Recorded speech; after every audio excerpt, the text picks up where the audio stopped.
नमस्कार, मैं हूं सूरज चौहानकर। आप देख रहे हैं बिंदास बोल। आज का बिंदास बोल उस दुख के साथ आपके सामने प्रस्तुत कर रहा हूं कि बीते 20 दिनों से सुदर्शन के बिंदास बोल के यूपीएससी जिहाद पर लगा हुआ बैन या रोक, प्रतिबंध, स्टे अभी भी जारी है। करीब 24 दिन पहले यह स्टे लगा, जिसमें 4 दिन शो के छोड़ दिए जाएं, तो ये लगातार जारी है।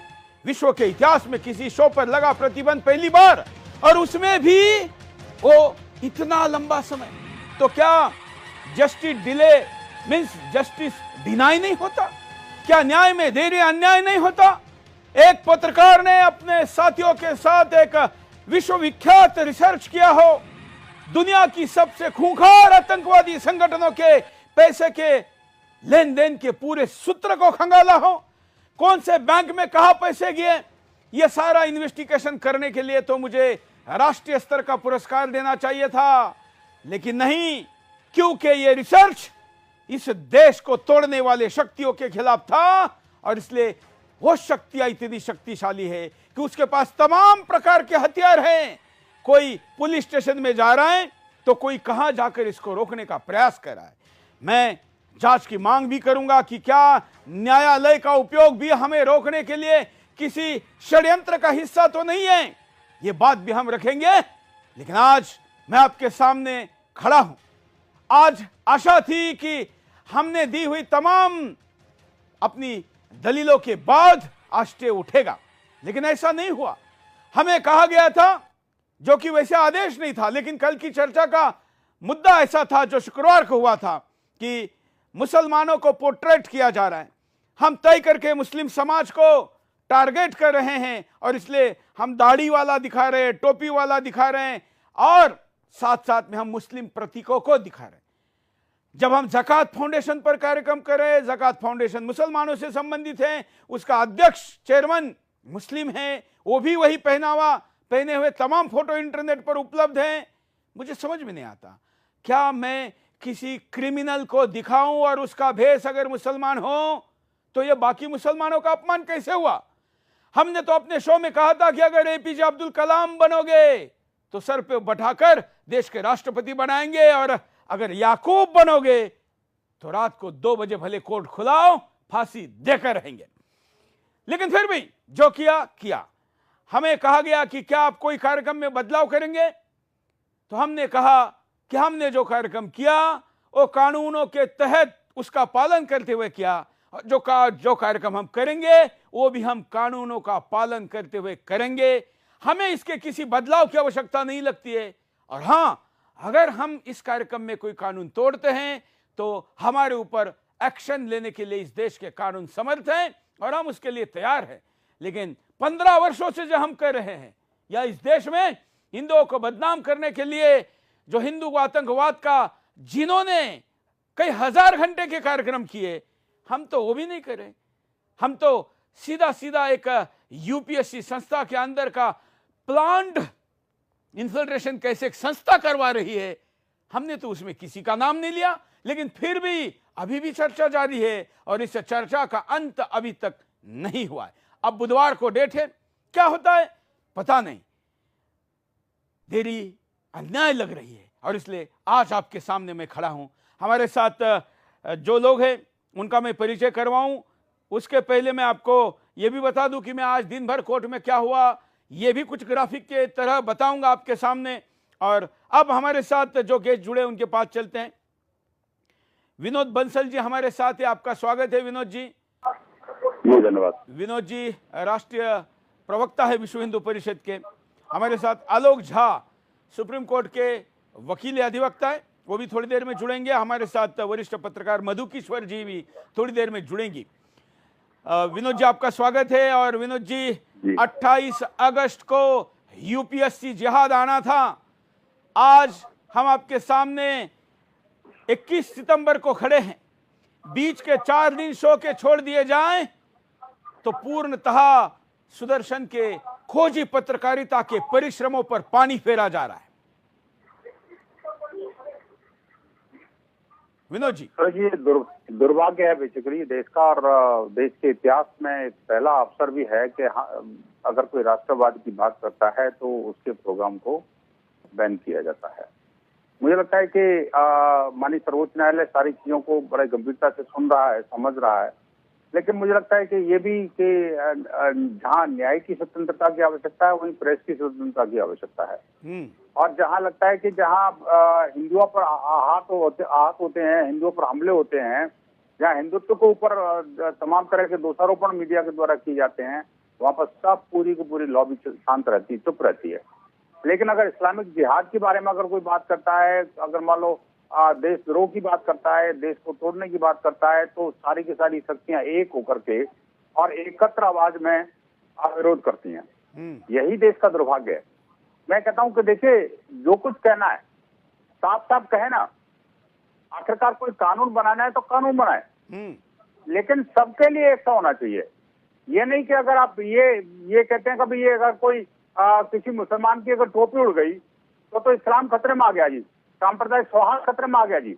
अगर किसी इस्लामिक जिहादी बस्ती से अगर उत्पात की शुरुआत होती है तो कहते हैं कि विशेष बस्ती से ऐसी शुरुआत हुई, वहां पर वो सेंसिटिव बस्ती थी। उस सेंसिटिव बस्ती में आपको आपका जो रास्ता वो ले जाने की क्या आवश्यकता थी? वो तो सेंसिटिव बस्ती है, उसको मुसलमान बस्ती नहीं कहते।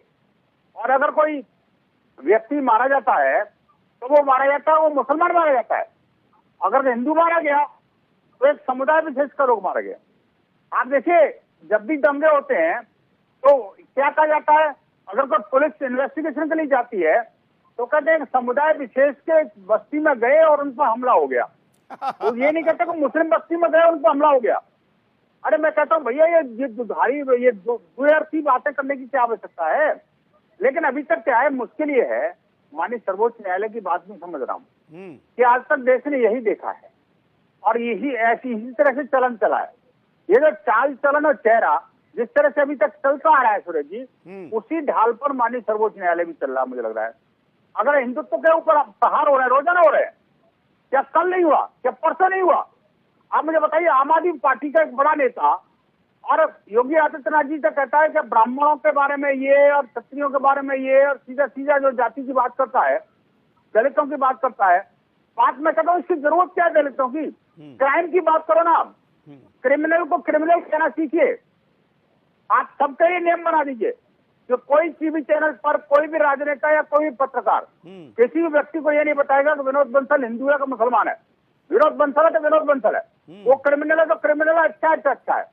आप ये मत कहिए फिर कि ये जो है, ये अगर गोल्ड टोपी पहना हुआ है तो उसको फ्रंट पेज पे देंगे, और अगर उसने सादा टीका लगा हुआ है तो उसको छुपा के रखेंगे उसकी आइडेंटिटी। एक बात और बता दूं आपको, देखिए पिछले कई दिनों में ऐसी कई सारे केसेस आए हैं जहां पर कि एक बाबा को पकड़ा गया, एक तांत्रिक को पकड़ा गया और कह दिया कि बाबा ये काम कर रहा था, अब ऐसा व्यक्ति कर रहा था, ये कर रहा था, वो कर रहा था। लोग बड़ी चाप से पढ़ते हैं, बाद में लास्ट लाइन में लिखा होता है, कभी कभी लिखा होता, कभी कभी नहीं भी लिखा होता कि वो बाबा का नाम तो मोहम्मद असलम था। आप देखिए, ये इस तरह के षड्यंत्र देश के अंदर चल रहे हैं और ये सभी प्रकार के अखबार इस तरह की खबरों में लगे हुए हैं। मैं आपको एक नहीं असंख्य अखबारों का आपको कटिंग दे सकता हूं और ये सारे हैं उसमें जो कि नियमित रूप से हिंदुओं को बदनाम करने के लिए, इस्लामिक जिहादियों को, देशद्रोहियों को और क्रिमिनल्स को बचाने के लिए ये किन प्रकार कार्य करते हैं। दुर्भाग्य देश का यही है कि एक तरफा हम चलते आ रहे हैं, वही एक तरफा भी चल रहे हैं। मुझे लगता है कि अब चूंकि बहस बहुत लंबी हो चुकी है, सर्वोच्च न्यायालय इस मामले को गंभीरता से सुनेगा और जकात फाउंडेशन पर सबसे पहले प्रतिबंध लगाने की बात करेगा। आज देखिए, जकात फाउंडेशन के बारे में परसों पूछा तो भी चुप रहा, आज ही सुप्रीम कोर्ट ने जकात फाउंडेशन के बारे में कहा तो वो वही मामला सब लोग शांत हो गए। आखिरकार क्यों सांप सूख जाता है जकात फाउंडेशन के नाम पर? क्योंकि विनोद जी, हमारे पास ऐसे सबूत है, हजारों पेजेस के ऐसे सबूत है कि आप सोच नहीं सकते।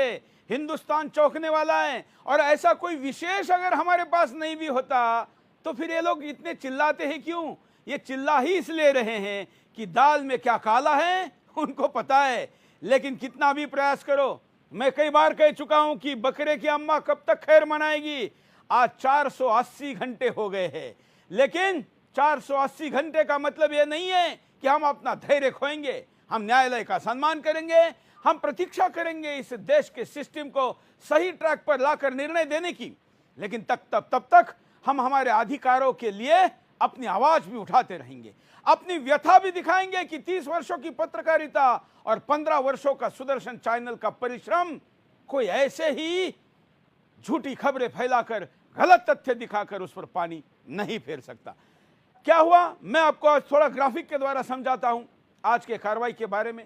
देखिए स्क्रीन पर जस्टिस चंद्रचूड़ जी, जो कि इसके प्रमुख के तौर पर इस बेंच में काम कर रहे हैं, और उन्होंने सुदर्शन टीवी के बारे में हम क्या कहना चाहते हैं ये जब पूछा गया तो एक एक करके मैं आपको ग्राफिक को दिखाता हूं। अधिवक्ता विष्णु शंकर जैन जी ने कहा कि मैं सभी कानूनों का पालन करूंगा और प्रोग्रामिंग कोड का पालन करूंगा। जो आरोप सुदर्शन टीवी पर है, 2008 में एनडीटीवी पर हिंदू टेरर और भगवा आतंकवाद से संबंधित कार्यक्रम चलाए गए थे, उन पर कोई कार्रवाई नहीं हुई थी, इसका हमें दुख है। हालांकि वो हिंदू समाज को आतंकवादी कह रहे थे, हमने किसी भी समाज को आतंकवादी नहीं कहा है। क्या हमने आपसे तब चंद्रचूड़ साहब जस्टिस जी ने कहा कि क्या आपने हमसे एनडीटीवी के शो पर टिप्पणी करने के लिए कहा था? यह जुडिशियल व्यवहार के विपरीत है।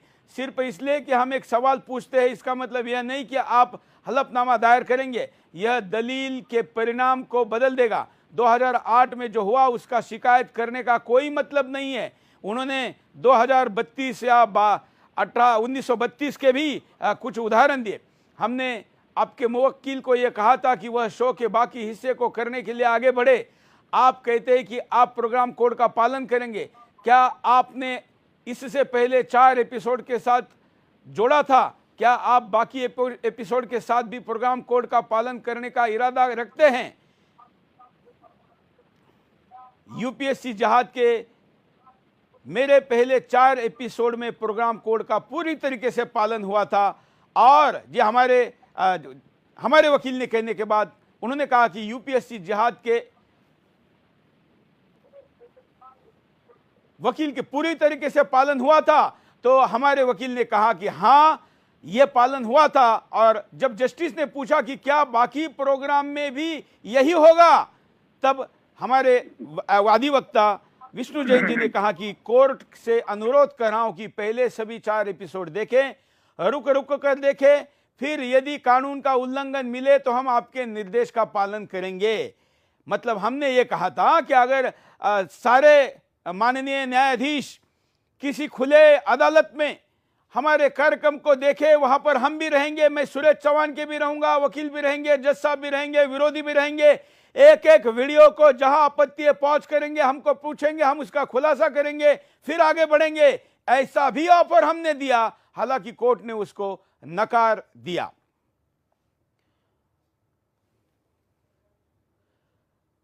फिर जस्टिस चंद्रचूड़ जी ने कहा था कि हमने वह अवसर दिया, हमने आपको हमारी चिंताओं को आत्मसात करने का अवसर दिया, आपने मेरे दोनों सवालों का हाँ और हाँ में जवाब दिया है, हमें बात समझ में आ गई है। श्री दीवान जी ने अपनी प्रस्तुति दी है, हमारे वरिष्ठ अधिवक्ता ने जो दी थी। यदि आप सभ्य न्याय शास्त्र की रेखा की जांच करते हैं तो निषेधाज्ञा के किसी भी मामले में वकील ने संतोष करने के लिए एक पंक्ति में विवादास्पद उपन्यास के सभी 700 पन्नों को पढ़ा नहीं है। यह मिसाल है और हम भटकना नहीं चाहते। मतलब हमने शो दिखाने की बात जब कही तो जज साहब ने कहा कि हम किसी 700 पन्नों के पुस्तक के बारे में अगर आपत्ति है तो हम सारे पन्ने थोड़ी पढ़ेंगे। वैसे हम सारे शो नहीं देखना चाहते, आप अपना पक्ष रखिए, विरोध करने वाला अपना पक्ष रखे, हम न्यायोचित निर्णय करेंगे। फिर जो हमारे सामने वाले पार्टी की तरफ से शादान फरासत एडवोकेट, उन्होंने कहा कि सरकार की जिम्मेवारी सामना करना पड़ रहा है। माननीय एडवोकेट ने अपना दिमाग लगाए बिना कहा कि प्रोग्राम कोड का अनुपालन करे। राज्य के सभी 3 अंगों को नागरिकों के एक समूह के अधिकारों का उल्लंघन सुनिश्चित करने की आवश्यकता है। अगर ऐसा हुआ है तो क्या सुप्रीम कोर्ट देखेगा? ये थोड़ी सी क्लिष्ट भाषा है क्योंकि न्याय प्रणाली का विषय है, आप समझ लीजिए। हम 2014 के प्रवासी भलाई संगठन के फैसले के 6.5 साल बाद है और अभद्र भाषा पर प्रावधान एक मृत पत्र नहीं होना चाहिए। हालांकि वे मृत पत्र बने रहते हैं और जिस तरह से इसे बहिष्कृत किया जा रहा है। चलिए ये थोड़ा मैं ग्राफिक में दिखाने के लिए कहूंगा कंट्रोल रूम को कि इसको ग्राफिक में दिखाते रहे। और मेरे साथ वरिष्ठ पत्रकार मधु जी जुड़ी हुई हैं, उनके पास चलते हैं। मधु किशोर जी, आपका स्वागत है। मधु जी, आपका स्वागत है। हमारे साथ विनोद बंसल जी भी जुड़े हुए हैं और हमारे साथ आलोक झा जी भी जुड़े हुए हैं। करुणेश शुक्ला जी जुड़े हुए, एडवोकेट करुणेश जी। करुणेश जी, क्या आपको मेरी आवाज सुनाई दे रही है? करुणेश जी। जी सर, नमस्कार। नमस्कार नमस्कार। आज की कार्रवाई आपने देखी है या आपकी जानकारी है? जी बिल्कुल, मैं सुदर्शन चैनल के साथ में हूँ और सुदर्शन चैनल जो भी कर रहा है उसमें कोई गलत नहीं है। और सुदर्शन चैनल के मतलब किसी भी पार्ट में ऐसा कुछ गैर कानूनी नहीं है और जो भी सुदर्शन न्यूज चैनल ने दिखाया है और आगे जो दिखाएगा उसमें कोई भी गैर कानूनी नहीं है। और माननीय सुप्रीम कोर्ट में हम लोग, हमारी पूरी टीम लगी हुई है विष्णु भैया के साथ में, और हम लोग जरूर विजय श्री प्राप्त करेंगे। बिल्कुल। जिस तरीके से मुद्दे रखे गए, जिस तरीके से हमारा विरोध करने वाले पक्ष ने बातें रखी और पूरे ऐसी ऐसी चीजें पढ़कर बताई जिसका कि प्रोग्राम कोड के उल्लंघन से कोई संबंध नहीं था। हालांकि बाद में माननीय न्यायाधीश जी ने उनको रोक भी दिया कि आप ये क्या पढ़ रहे हैं, ये एक सभ्य भाषा में दिया जाने वाला प्रस्तुतिकरण नहीं है, ये भी उन्होंने कहा। जी जी जी बिल्कुल ऐसा कहा। मधु किशोर जी हमारे साथ जुड़े हैं। मधु जी, आपको मेरी आवाज सुनाई दे रही है?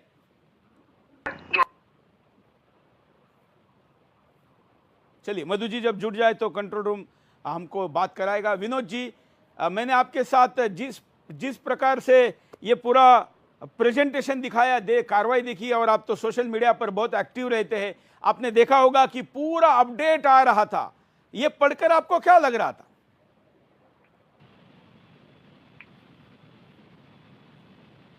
विनोद जी।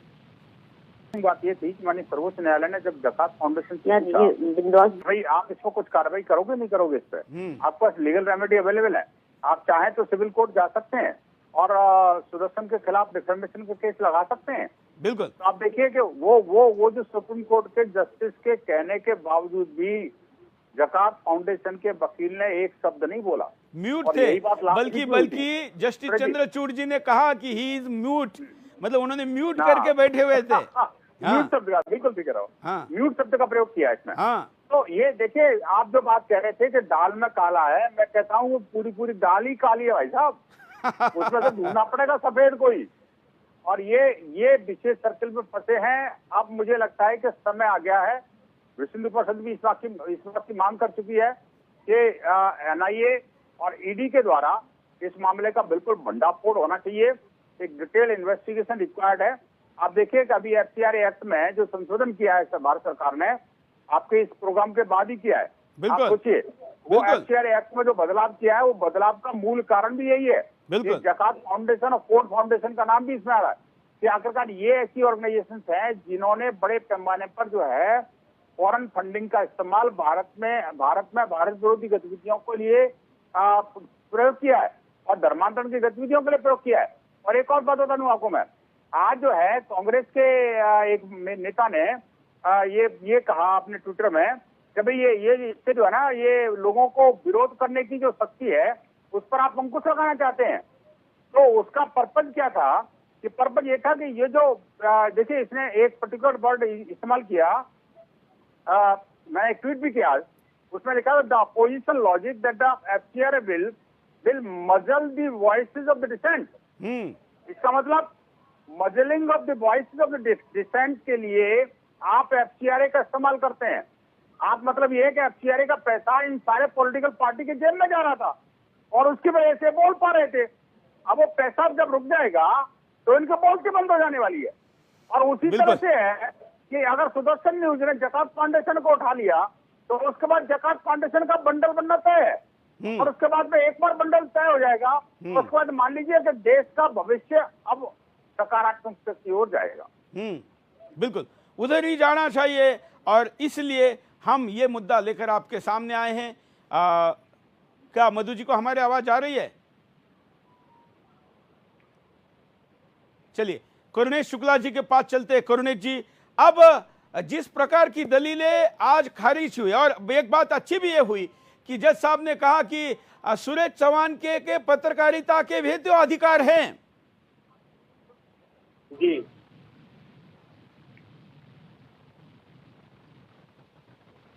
कुछ कहेंगे आप इस पे? हाँ ना में जी में उत्तर नहीं दिया जाता ना। नहीं, पत्रकारिता का अधिकार पूर्ण अधिकार है हर व्यक्ति को।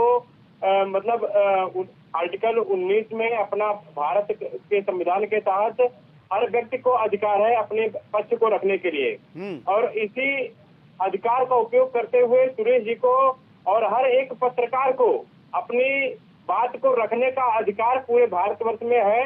और हम तो इसका पूर्ण समर्थन करते हैं कि सुदर्शन न्यूज चैनल के जो हेड है सुरेश जी, इनको पूर्ण अधिकार है कि वह अपना पक्ष रखें और देशद्रोहियों को पूर्ण रूप से जवाब दें। बिल्कुल।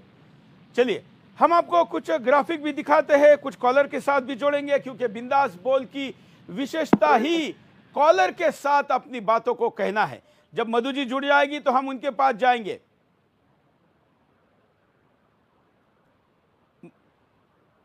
चलिए मधु जी, क्या आपको मेरी आवाज सुनाई दे रही है? हाँ जी सुनाई दे रही है, धीमी धीमी पर सुनाई दे रही है। कोई बात नहीं, आप बहुत रिमोट में जाके बैठी है, अच्छी बात है, हिमालय की गोदी में होना चाहिए। नहीं, अभी वापस आ गई हूँ दिल्ली। अच्छा, तो चलिए आप वापस आ गई तो कुछ लोग डर जाएंगे क्योंकि आप वापस दिल्ली में आ गई है। मेरे से कौन डरेगा? वो मुझे डराने की धमकाने की कोशिश कर रहे हैं। आज आपका नाम लेके सुप्रीम कोर्ट में हो हल्ला कर रहे थे कुछ लोग।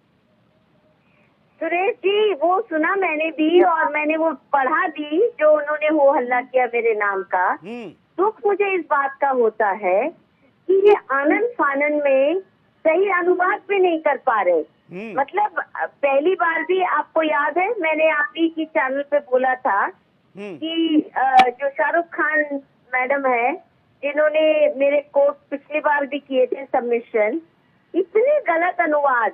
अरे आपके पास नहीं है कोई सही अनुवाद करने वाला, मुझे ही भेज दो, मैं आपको सही अनुवाद करके दे दूंगी। तो इसका मतलब है कि इतनी इनकी दिमाग सब क्या बोलते हैं सक पका गई है या पक गई है कि नहीं, अनुवाद गलत किए या अनुवाद गलत किए या जानबूझ के किए, ये भी प्रश्न है। पेश करने से उनका केस स्ट्रॉन्ग होने की संभावना है, और कहाँ वो खुद ही रीड कर रहे हैं, इनको ये भी नहीं समझ आ रहा। तो ये तो अपनी धुनाई खुद करवाएंगे।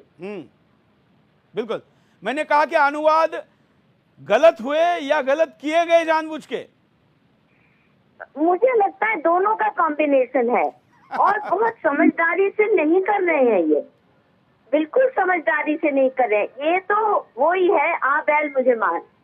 अभी जैसे इन्होंने मेरा गजवा हिंद पे कोट किया कि मधु जी कह रही है गजवा हिंद कराने की इनकी पूरी मिशन है, और ऐसे कोट किया जैसे मैंने कहा सुप्रीम कोर्ट गजवा हिंद करवा रहा है। अरे पढ़ तो लो सही से, सुन तो लो सही से।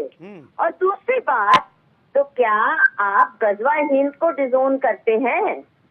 तो आप बोल दीजिए कि हम आज के बाद हम में से कोई गजवा हिंद का मुंह से नहीं निकालेगा शब्द, तो हम भी मान जाएंगे आप सुधर गए।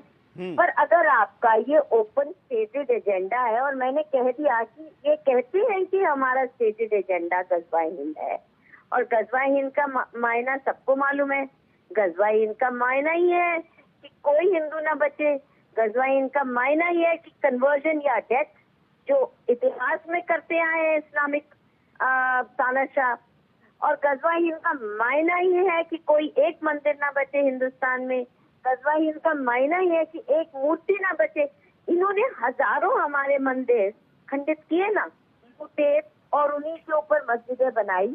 आपने तो किया इतिहास में, आपके पूर्वजों ने या जिन्होंने आपको कन्वर्ट किया।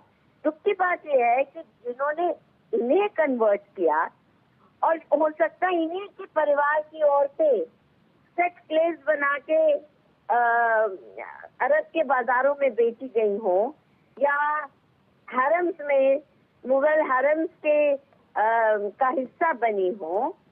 तो आप तो कम से कम अपना इतिहास जान लीजिए, किन हालात में आपके परिवार या पूर्वज मुसलमान हुए। वो गज़वा हिंद का ही एजेंडा था, वो चला आ रहा है। तो आपसे भी बातें अब तो हमने आपको सुनना शुरू कर दिया है ध्यान से। इनको ये तकलीफ हो रही है कि इनकी जो लाभ लबाब वाली बातें नहीं, जो असली इनका एजेंडा और इनका मिशन है, उसको हमने ध्यान से सुनना पढ़ना शुरू कर दिया है। तो अब तो ये हालत आ गई है सुरेश जी कि कुरान को भी कोट करो तो ये तिलमिला जाते। आप हेट स्पीच कर रहे हैं। अरे हम तो कोट कर रहे हैं, आप कुरान की कोट कर रहे हैं। वो अगर हेट स्पीच है तो आपकी समस्या है, हमें कोट करने का कैसे नहीं अधिकार होगा। तो अन्य ये बहुत ही बुरी तरह आई थिंक अपने ही जाल में अब फंस रहे हैं। और शांति से लड़े केस को, थोड़ा समझदारी से, तो भी वैसे जीत नहीं सकते, ये केस नहीं जीत सकते। बिल्कुल, ये तो हार बिल्कुल निश्चित। एक बात मैं तीनों को पूछने वाला हूं, मैं तो इस पे फर्म हूं, इसमें कोई दो राय नहीं है। हमें कहा गया था कि दाढ़ी टोपी हटाओ, ये नहीं कि आदेश दिया था, मैं फिर दोहराता हूं कि ऐसा नहीं कि आदेश दिया था, लेकिन चर्चा जो वहां हुई थी कि इस्लामिक जो पहनावा है वो ना रहे और किसी एक कम्युनिटी को इसके द्वारा टारगेट कर रहे, ऐसा ना लगे। हमने कहा और हमें कहा गया कि क्या अपने नए जो कार्यक्रम हम आपको अगर अनुमति देते हैं तो उसमें कोई बदलाव करेंगे क्या। तो हमने ये स्टैंड लिया कि ना हमने कोई कानून तोड़ा है पिछले कार्यक्रम में, ना आने वाले कार्यक्रमों में हम कानून तोड़ेंगे, हम कानून का पालन करके ही कार्यक्रम करेंगे। हमें कई लोगों ने कहा कि वहां पर भी कई लोगों ने कमेंट किए कि ये तो सुरेश चौहान के बहुत रिजिड है, पीछे हट नहीं रहे हैं, अपनी बात को बदलने के लिए तैयार नहीं है, कोई एक्सेप्टेबल फॉर्मूला लेकर आ नहीं रहे हैं। ये ऐसा क्यों है? क्या मेरी यह भूमिका गलत है? मैं आप तीनों की प्रतिक्रिया लेना चाहूंगा। पहले विनोद बंसल जी से। देखिए, हम लोग कानून के पालन करने वाले हैं। मुझे लगता है कि सुदर्शन न्यूज ने हमेशा से कानून का सम्मान किया है और कभी भी ऐसी कोई सिचुएशन नहीं बनी जब के कानून को तोड़ा हो, भारत की संविधान और भारत की सांस्कृतिक मर्यादाओं को कहीं तिलांजलि देने की कोशिश, तो दूर की बात है, कहीं थोड़ा सा साइडलाइन भी किया हो। आप देखिए कि आपके इस प्रोग्राम का नतीजा था कि MS हुसैन जब भारत से भागने को मजबूर हुआ, बजरंग दल के आह्वान के कारण वो दोबारा से उसके सब तक यहाँ भारत माता की पुण्य भूमि पर नहीं आ पाया। बिल्कुल, जकात फाउंडेशन के से पहले आप देखिए कि जाकिर नाइक को भगाने वाला भी ये सुदर्शन न्यूज ही था और उसके लिए भी इन्होंने एड़ी चोटी का दम लगा दिया। सारे इस्लामिक जिहादी एकत्रित हो गए थे और उन्होंने सारे के सारे जो है वो पूरा दमखम लगा लिया। लेकिन जब NIA की मार पड़ी और सुदर्शन का चक्कर चला तो अंत तो गत्ता वो भी वापस नहीं आ पाया अभी तक। अभी तीसरी बारी जकात फाउंडेशन की है और जकात फाउंडेशन से पहले FCRA लग चुका है सूरज जी। बिल्कुल, ये आपको पता है सारा। अब ये FCRA के प्रोविजन वैसे भी इसको पंगु कर देंगे मुझे लग रहा है, क्योंकि ये जो ऑर्गेनाइजेशन हैं वो बनी ही इसीलिए है कि भारत की सभ्यता, संस्कृति, उसके इतिहास, मानबिंदु और उसके धार्मिक मान्यताओं पर हमला करें और उनको खंड खंड और तार तार कर दें। और उसके कारण जो है, जो लाभ इनको, ये जो भंजी ने एक शब्द क्या यूज किया था उसका, पूरे भारत को जो इस्लाम बनाने का, गजवा हिंद, तो गजवा हिंद, वो गजवाए हिंद का जो कंसेप्ट है उस कंसेप्ट पे ही चलना है इन्होंने। जिहाद के लिए जीना, जिहाद के लिए मरना, यही इनका एक एजेंडा है और इसीलिए इन्होंने एक नहीं अनेक प्रकार के जिहाद शुरू कर दिए हैं। अभी कभी लव जिहाद सुनाई देता है तो कभी लैंड जिहाद सुनाई देता है, तो कभी दूसरा जिहाद, कोई तीसरा जिहाद, कोई पांचवा जिहाद। ये सिर्फ और सिर्फ अलग अलग चेहरे बदलते हैं, अलग अलग प्रकार बदलते हैं, लेकिन काम एक ही है, सबका मूल एक ही है, भारत की सभ्यता, संस्कृति, इतिहास, मानबिंदु और इसके धर्म पर हमला करना और इसकी राष्ट्रीयता पर हमला करना। यही जो काम है। आप देखिए कि ये चाहे NTCA प्रोटेस्ट के माध्यम से हो या दलित मुस्लिम गठजोड़ का नाम लेकर के हो, या फिर ये कहो कि कश्मीर घाटी से अलगाववाद के नाम पर हो, या ये कहो कि अपने इस्लामिक जिहाद के नाम पर ISI में भर्ती के मामले में हो, आप देखिए ये 9 के 9 आतंकवादी पकड़े गए हैं परसों, वो 9 के 9 आतंकवादी कौन है भाई? क्या उनकी टोपी नहीं लगाते वो? क्या उनमें से किसी के दाढ़ी नहीं है? क्या वो मुसलमान नहीं है? क्या वो मुसलमान रीति से उनका अंतिम संस्कार नहीं किया जाएगा जब वो मरेंगे? तो अगर या तो ये कहें कि ये मुसलमान नहीं है जी, आप इनको मुसलमान नहीं बताएंगे। अगर आप नहीं है तो आपको ये सुनना पड़ेगा कि देश के अंदर चाहे सभी मुसलमान आतंकवादी ना हो, लेकिन सारे आतंकवादी मुसलमान क्यों होते हैं? देश के अंदर नहीं बल्कि वैश्विक परिदृश्य आप देखिए ना। तो ये विषय जो है समझने का है। ये विषय जब तक देखिए, और ये इसमें कोई किसी को आपत्ति क्यों होनी चाहिए? मैं कहता हूँ अगर मेरे सेक्ट के अंदर, मेरे समुदाय के अंदर अगर कोई व्यक्ति आतंकवादी बनता है तो मेरी भी तो बदनामी है भाई। ये मेरी भी जिम्मेदारी है कि उसको सैनिटाइज किया जाए, या तो उसको मानसिक रूप से ठीक किया जाए, और नहीं तो उसको ऊपर पहुंचाया जाए। लेकिन आप तो बेहतर हूरों के लिए काम करते हैं। दुर्भाग्य देश का ये है, तो बेहतर हूरों का सपना दिखा करके और यूथ को बरगला करके उसको राष्ट्रीय मुख्य धारा से अलग करने का जो प्रयास कर रहे हैं, वो आखिरकार कौन कर रहे हैं? इसलिए कर रहे हैं, जिहाद के नाम पे ही कर रहे हैं ना जी। वो इस्लामिक जिहाद के नाम पे ही कर रहे हैं। कोई ना कोई धर्म ग्रंथी उनको उकसा रहा है, कोई ना कोई मुल्ला मौलवी यही तो उकसा रहे हैं। आखिरकार इन सबको प्रतिबंध क्यों नहीं लगना चाहिए? एक और बात अंत में बताऊं सुरेश जी, आखिरकार मुझे बताइए कि जितने भी इस्लामिक मान्यताओं को मानने वाले बहुसंख्यक हैं यहाँ, यानी मैं कहूँ कि अगर जो मुस्लिम बस्ती है, जितने भी दंगे भारत के अंदर शुरू होते हैं, अधिकांश दंगे जुम्मे के दिन क्यों शुरू होते हैं? जुम्मे की नमाज के बाद क्यों शुरू होते हैं? इस्लामिक बस्तियों से क्यों शुरू होते हैं? आखिरकार जितने भी आतंकवादी पकड़े जाते हैं उन बस्तियों से क्यों पकड़े जाते हैं? मुठभेड़ वहीं पर क्यों होती है? और मुझे बताइए कि जो बस्ती जिन मुसलमानों के बारे में कहा जाता है कि आर्थिक रूप से ये बेचारे पिछड़े हैं, दबे कुचले हैं, और उनके यहाँ मस्जिद और मदरसे इतने बड़े बड़े भव्य बनते हैं, जो 5 स्टार मदरसे मस्जिद बनते हैं। आप देखिए हरियाणा के अंदर अभी एक मस्जिद चली जिसमें एनआईए ने जब लिंक निकाला तो पता लगा वो तो उसका हाफिज सईद का पैसा, हाँ हाफिज सईद का पैसा लगा हुआ है। आखिरकार ये जो लिंक है, इस लिंक को भैया कोई तो तोड़ेगा यार। सुदर्शन ने अगर मुहिम उठाई है तो उसमें किसी को मिर्ची क्यों लगनी चाहिए? बिल्कुल। उस एनआईए वाली मस्जिद पर जो कि मेवात में बनी है, हमने ही सबसे पहली स्टोरी की थी। उसके बाद एनआईए ने उसके ऊपर जब रेड किया तब पता चला कि वहां तो बड़ा गोला बारूद, पैसा, लिंक सब कुछ था ऑफिशियली। मैं मधु जी के पास चलता हूँ। मधु जी, एक ही प्रश्न मैं आपसे आंखों की क्रिकेट बने हुए हैं आप। इसलिए बने। मैं मधु जी के पास चलता हूँ। मधु जी, वही प्रश्न जो मैं आप तीनों को पूछ रहा हूँ, विनोद जी को पूछ चुका हूँ। हमने जो स्टैंड लिया है कि हम अपनी बात पर कायम हैं, अगर थोड़ा सा भी समझौता करे तो शायद आज हमारा स्टे भी उठ सकता था, लेकिन हमने कहा कि हमने गलत किया नहीं, हम गलत करेंगे नहीं। इस स्टैंड की निंदा करने वाले लोगों को आप क्या कहेगी? मैं कहूंगी कि एक तो वो मूर्ख हैं और समय की पुकार को नहीं समझ रहे, और आपने जो स्टैंड लिया है कि आप कुछ नहीं बदलेंगे, वैसे के वैसा ही प्रोग्राम चलेगा, स्टे हटे तभी तब तक वेट करने को तैयार हैं, ये बिल्कुल जायज है और बिल्कुल प्रिंसिपल स्टैंड है। क्योंकि जो भी तथ्य दिखाए गए, जो आपने अपने प्रोग्राम में दिखाए, या जो तथ्य मैंने मेरी open letter to prime minister, प्रधानमंत्री को जो मैंने खुला पत्र लिखा, उसमें भी इसी से जुड़े हुए तथ्य प्रधानमंत्री के सामने पेश किए गए, और जो आपने डिमांड उठाई है बिल्कुल हूबहू मेरी भी वो डिमांड है। ये अच्छा संयोग रहा कि हम दोनों की कैसे ऊपर वाले ने मिला दी कुंडली कि लगभग एक ही समय पे ये सब हुआ। और मैं भी जैसे एक शब्द भी बदलने को राजी नहीं हूँ, आप भी एक शब्द भी इसलिए बदलने को राजी नहीं क्योंकि आपने ड्यू डिलिजेंस से होमवर्क किया है, ड्यू डिलिजेंस से आपने फैक्ट्स इकट्ठे किए हैं।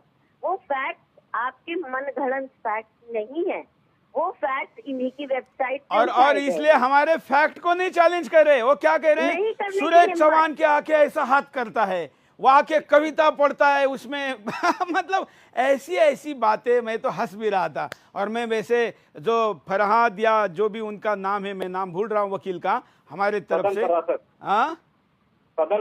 हाँ, उनका मैं धन्यवाद भी करूंगा केस खत्म होने के बाद। हमारे वकील ने भी वो सारी बातें हमारे शो के अंदर की बताई नहीं क्योंकि उसकी आवश्यकता नहीं थी। उन्होंने पूरा मेरा एपिसोड, मेरे सारे जो पंच होते हैं शो के अंदर के, वो एक एक करके पढ़ के दिखाए। उनको ये भी आपत्ति है कि मैं हिंदुस्तान को कह रहा हूं कि अगर जागोगे नहीं तो ये देश लूट जाएगा, जाग जाइए। उनको इस पर भी आपत्ति है। फाइनली जज साहब ने उनको रोका और कहा कि आप ये क्या क्या बता रहे हैं। तो ये स्थिति है। ये कोई बड़ी बात नहीं सुरेश जी, अगली बार कहेंगे तिलक भी लगाते हैं और ये अपनी स्क्रीन पे भगवा रंग भी रखते हैं। हर चीज असल में उनको अखरती है। जो भी जिसके साथ हिंदू समाज का या हिंदू मान्यताओं के साथ थोड़ा भी ताल्लुक है, थोड़ा भी संबंध है, वो उन्हें अखरती है। और एक हिंदू के नाते आप ये आवाज उठा रहे हैं, ये उन्हें अखर रही है। हिंदू तो दिल्ली होके मुंह पे ताला लगा के चुप रहना चाहिए। और हिंदू मुस्लिम भाई भाई, आप हमारे घर की बहू बेटियां उठा लो और हम कहें हिंदू मुस्लिम भाई भाई, ये हमसे उम्मीद की जा रही है, क्योंकि ये होता रहा है, ये होता रहा है। पार्टीशन के बाद इतना बड़ा नरसंहार इन्होंने किया, हिंदू मुस्लिम भाई भाई चलता रहा। काहे की कश्मीर में इन्होंने नरसंहार करके पंडितों को निकाला, हिंदू मुस्लिम भाई भाई चलता रहा। गंगा जमुनी तहजीब चलती रही। कहाँ की गंगा जमुनी तहजीब? उस गंगा और जमुना में तो खून की लहरें बही होंगी जितने इन्होंने यहाँ कत्ले आम किए। तो इस वक्त अब ये छुपने का तो समय है ही नहीं, बहुत हो गया। इतिहास साक्षी है और हर एक चीज की सीमा होती है। इन्होंने हर सीमाएं पार कर दी है, हर सीमाएं। हिंदुओं से ज्यादा कॉन्स्टिट्यूशनली इनके पास अधिकार है। जो अधिकार हिंदू के पास नहीं है, हिंदू संस्थाओं के पास नहीं है, हिंदू समाज के पास नहीं है, वो अधिकार तथा कथित माइनॉरिटीज को दी गई है, रिलीजियस माइनॉरिटीज को, जो अनकॉन्स्टिट्यूशनल है, फिर भी कॉन्स्टिट्यूशन में दी गई है। और अगली मुहिम आपकी कॉन्स्टिट्यूशन में वो सारे धाराएं हटाने की होनी चाहिए जिससे हिंदू समाज के लोगों को सेकंड क्लास सिटीजन का दर्जा दिया गया है और यहाँ पे बहुत ही गैर बराबरी का दर्जा है तथा कथित माइनॉरिटीज को।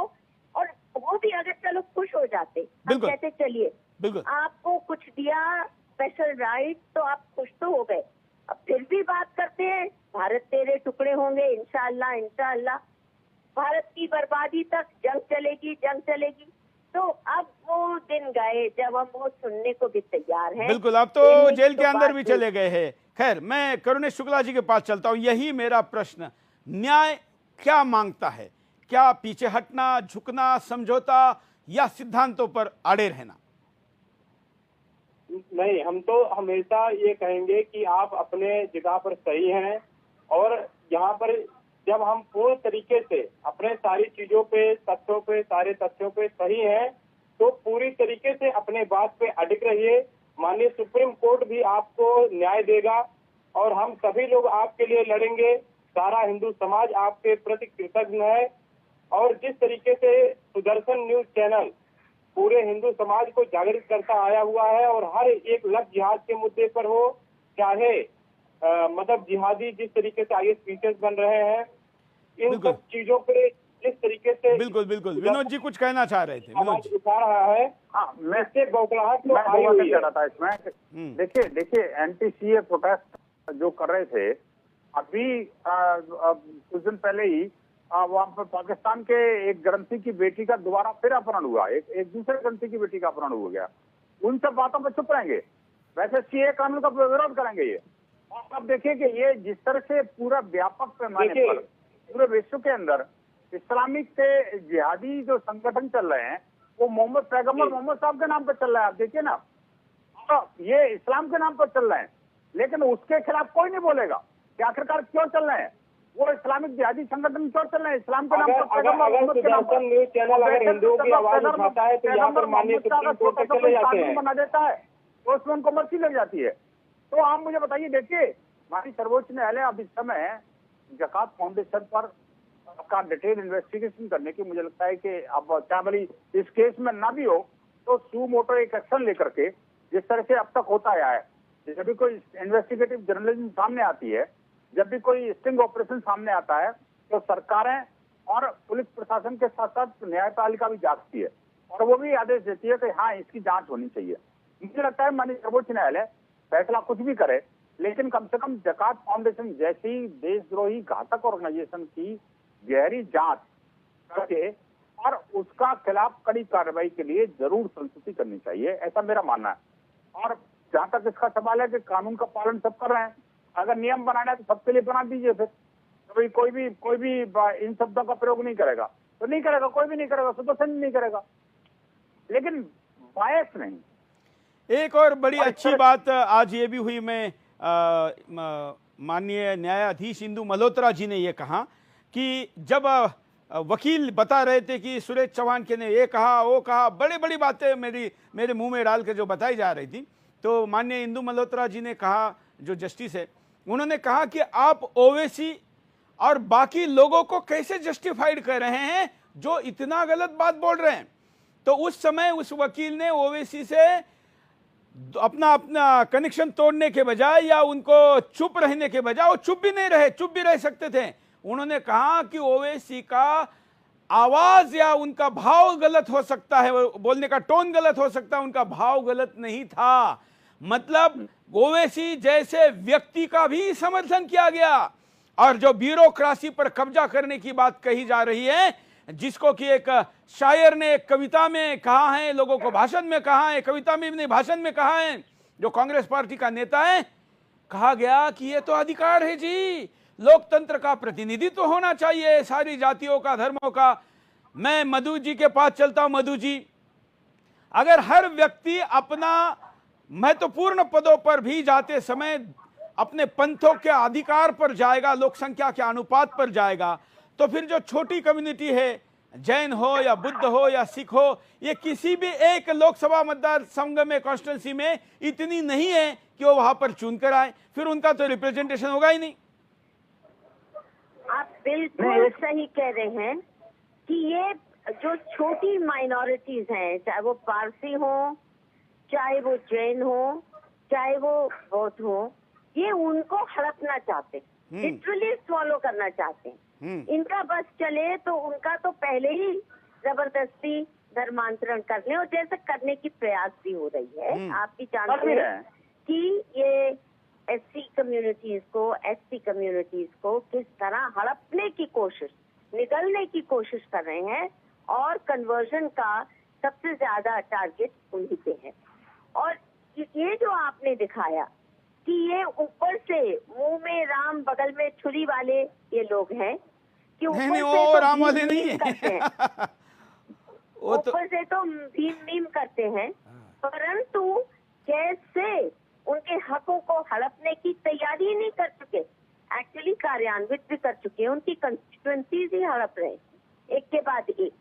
तो इनका उबलना, इनका बौखलाना, क्योंकि पहली बार इस तरह खुलासा हुआ इन्हीं के शब्दों में। देखिए सुरेश जी, एक जो बड़ी बात है, आपको वापस एक शब्द भी इसलिए नहीं लेने की जरूरत क्योंकि आप तो उन्हीं को कोट कर रहे हैं। उन्हीं की बातें उन्हीं के शब्दों में, उन्हीं के वेबसाइट से ली गई, उन्हीं की स्टेटमेंट्स, उन्हीं का एजेंडा, वो खुलेआम देखिए। और एक भारत जैसे देश में रह के आप देखिए कितनी हिम्मत पड़ी होगी जो खुलेआम ऐलान हो रहे थे ये। क्यों? क्योंकि कभी किसी ने चैलेंज नहीं किया, उनको आदत ही नहीं है कोई सवाल उठाए, क्योंकि जैसे सवाल उठाया तो आपको एंटी माइनॉरिटी फासिस्ट, सीधा फासिस्ट हरकतें आप करो। आपका पूरा इतिहास है, हिटलर को भी शर्मसार करने वाला। हिटलर ने भी जूस के घर की बेटियां उठा के उनके गैंगरेप नहीं किए, उनको नंगा बाजार में नहीं बेचा। हिटलर ने भी, जो इस मजहब का इतिहास है, वो तो हिटलर को भी शर्मसार करता है। तो आप हमें फासिस्ट कहते हैं, ये तो इतना अन्याय हो चुका, इतना इनकी जिल्लत झेल चुके हैं कि अब तो उल्टी आती है। ये बोलते हैं अपने बचाव में, जब सच में उल्टी आती है गुस्से की। और अब किसी का, मैं तो गांधीवादी थी, सारी जिंदगी मैंने तो गांधीगिरी की और इनकी बातें ही सुनी। सुरेश जी, मैं तो बहुत देर से जगी हूँ और क्योंकि इनकी पूरी कार्यवाही देख के इनके साथ सहानुभूति उड़ेल उड़ेल के मेरा तो क्या बोलते हैं ना, heart is emptied out of that sympathy. इतना मैंने इन्हीं की नजरिए से इनकी समस्याएं, तथाकथित समस्याएं देखने का प्रयास सारी जिंदगी गांधीगिरी की है। और आज मैं कहती हूँ, आज गांधी भी नहीं चाहिए हमें, क्योंकि गांधीगिरी ने ही इस देश को इस कगार पे लाके खड़ा किया है कि हमारी सिविलाइजेशन, हमारा कल्चर, हमारे धर्म, हमारी पूरी एग्जिस्टेंस आज एक बहुत बड़े संकट से गुजर रही है। We are threatened as a species. और अगर हम अब नहीं जगे तो 50 साल में कोई हिंदुस्तान हिंदुओं का देश तो नहीं रहेगा, हिंदू तो नहीं दिखेंगे यहाँ पे। जो इनकी मंशा है, जो खुलेआम ये मेरे को कोट किया है ना कि मुगलिस्तान बनाएंगे, कह दीजिए, आपने नहीं कहा, ये तो आपकी खुद की स्टेटमेंट है। तो इसलिए अब इनके पास कोई शब्द नहीं है, इसलिए खामखा छोटी मोटी मीन में एक निकाल रहे हैं, वो भी सही ट्रांसलेशन नहीं कर पा रहे हैं। तो ये मुहिम तो बहुत आगे जाने वाली है। ये तो अभी शुरुआत है, पहले 2-4 कदम है इस मुहिम के, और ये गेम चेंजर होगी ये वाली मुहिम। सुरेश जी, ये इतिहास बदलेगी देश का। बिल्कुल। एक कॉलर के पास चलते हैं। बहुत हजारों लाखों की संख्या में कॉल आते हैं। हमारी जितनी लाइन की कैपेसिटी है पीआरआई लाइन की, उससे भी ज्यादा आते हैं। कुछ कॉल को समय देते हैं। जय हिंद, बोलिए। हेलो सर, मैं पुसद से बोल रही हूँ, महाराष्ट्र के। बोलिए विदर्भ साइड से हूँ। बोलिए। हाँ, वो सुधाकर राव नाईक जी का गांव है ना, वहाँ से बोल रही हूँ। यस, जानता हूँ, मराठवाड़ा। बहुत दिन से आपका प्रोग्राम, आप जो मुहिम चला रहे हैं ना सर, आपको नहीं पता कि हर कोई आपकी वजह से जागरूक हो रहा है। और मैं खुद भी आपके चैनल देखने को लोगों को बोलती हूँ। और जो ये लोगों का जिहाद चल रहा है ना, वो हर गांव में पहुंच गया है। जिस तरह से सरकार कड़े कड़े फैसले ले रही है, उसी तरह इसी वक्त इसी काल में ये जो पार्टी है, उनको सीए, एनआरसी और एनपीआर को भी तुरंत लागू करना चाहिए। क्योंकि ये बाहर से जो रोहिंग्या और सब मुसलमान यहाँ भर गए हैं ना, तो उसको सपोर्ट से ये लोग उनका जिहाद चल रहा है। और जो हमारे देश के जो मुस्लिम है, उनको वो लोग सपोर्ट कर रहे हैं। हमारे यहाँ बहुत बुरी हालत है। मैं गांव में हूँ, ये तो सुधाकर राव नाईक जी का गाँव है। अगर यहाँ कुछ भी दंगल वगैरह होती है ना, तो सबसे पहले सपोर्ट उन लोगों को यहाँ जाता है। आज भी बहुत सारे लोग घुसे हुए हैं, उनको वहाँ से जाकर वो महीने भर का किराना भर लेते हैं, सब भर लेते हैं, ऐसा है।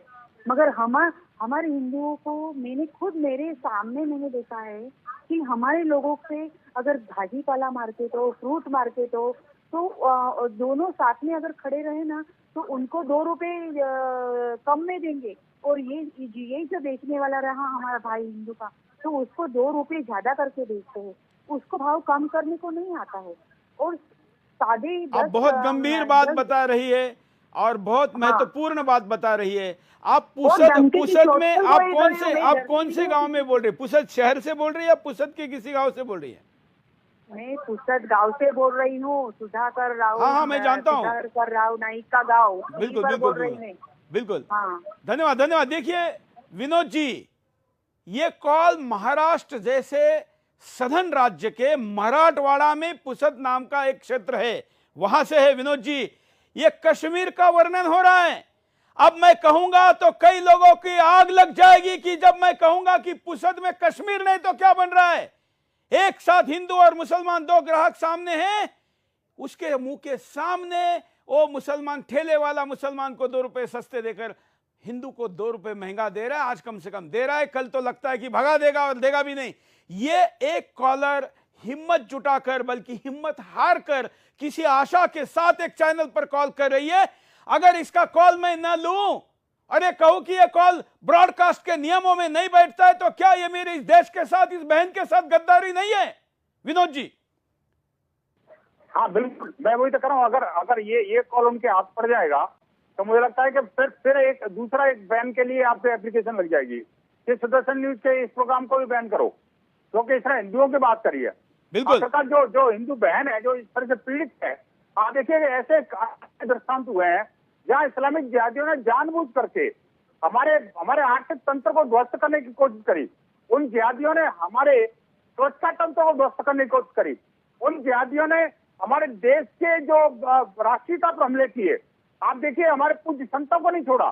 देखिए सूरज जी, बात यह है कि इस समय सारी चीजों का लबोलुआब ये है कि ये जो मुसलमानों को जो अल्पसंख्यक का दर्जा दे रखा है वही गलत है, वही देश के लिए घातक है। बिल्कुल। चलिए, हमने इसमें इसके अंदर विनोद जी आपने जो मुद्दा उठाया इसमें कई पहलू है, इसलिए अब जब ये दोबारा स्टे के बाद मैं शो को लेकर आऊंगा तो एक लंबी सीरीज अलग अलग खाकों में लेकर आएंगे। मधु जी के पास चलते। मधु जी, अभी जो मैंने महाराष्ट्र का विदर्भ का जो पूर्व मुख्यमंत्री के गांव से एक भगिनी कॉल करके कह रही है कि हमारे यहाँ पर सब्जी खरीदने जाओ तो भी भेदभाव होता है।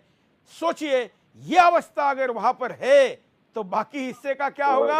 और इस अवस्था के खिलाफ आज नहीं बोले तो फिर कब बोलेंगे? सुरेश जी, ये जो बता रही है महाराष्ट्र की मराठवाड़ी बहन, ये देश के कई हिस्सों में इससे भी भीषण रूप में होता है। मैं आपको बता सकती हूँ कि कहीं भी जहाँ इनकी मेजॉरिटी हो जाती है वहाँ रहना मुश्किल है हिंदू लड़कियों का, और इसलिए परिवार निकलते हैं क्योंकि सेफ नहीं है। आपने एक शब्द का प्रयोग किया कि मैं क्यों ना कहूँ कि ये कश्मीर बन रहा है उस गांव में भी, पर कश्मीर मत कहिए, ये पाकिस्तान बन रहा है। कश्मीर कश्मीर रहा ही नहीं। जब कश्मीर का पूरा इस्लामीकरण हो गया, जब कश्मीर में हिंदू बचे ही नहीं, हिंदू कल्चर डेसिमेट आपने कर दिया, तो कश्मीर कश्मीर नहीं रहा। कश्मीर की एक पहचान थी इतिहास में। कश्मीर पाकिस्तान का एक्सटेंशन काउंटर बन गया। तो इसलिए ये जो गांव है इसको आप कहिए एक मिनी पाकिस्तान एक और है। बिल्कुल ये बिल्कुल कश्मीर वश्मीर बिल्कुल नहीं है। बिल्कुल। चलिए, और कश्मीर के नाम को हम इनके साथ ना ही जोड़े तो अच्छा है। बिल्कुल, मैं तो मिनी पाकिस्तान ही कहता हूँ, लेकिन कश्मीर के हिंदुओं के साथ जो हुआ था यही हो रहा है। संस्कृति से कोई लेन देन है ही नहीं। इस्लामीकरण का कोई लेन देन, इस्लामीकरण का मकसद था कश्मीर की संस्कृति को, वहाँ की भाषा को, वहाँ के कल्चर को, नॉलेज ट्रेडिशंस को, सब चीजों को तार तार करके उखाड़ फेंकना। तो इनका कश्मीर पे तो उस नाम से भी इनका हक नहीं बनता। ये तो पाकिस्तान बनाए हैं कश्मीर का। तो हम कश्मीर नाम इनसे नहीं जोड़ना चाहते। बिल्कुल बिल्कुल। चलिए, मैं आप तीनों का भी आभारी हूं। हम दोबारा मिलेंगे और बुधवार को क्या होता है देखेंगे। पूरा जो न्यायालय में हो रहा है उसको सुनने के बाद मैं संभवतः आज एक चिट्ठी लिखने का विचार कर रहा हूं। उसको चिट्ठी स्वरूप में लिखूं या एडिटोरियल में लिखूं, लेकिन अभी मन में कुछ चल रहा है और उसकी प्रतिक्रिया हिंदुस्तान के सामने मेरा मन क्या कहता है ये भी मैं देने वाला हूं। न्यायिक प्रक्रिया में वो कैसे बैठता है मुझे पता नहीं है, लेकिन मैं अपनी अभिव्यक्ति को रखने के लिए जाना चाहता हूं, अड़ा रहता हूं और मैं वो कल आपके सामने लेकर आऊंगा। मैं तीनों अतिथियों का, तमाम दर्शकों का आभारी हूं कि आपने समय निकालकर आज का कार्यक्रम देखा। धन्यवाद। जय हिंद।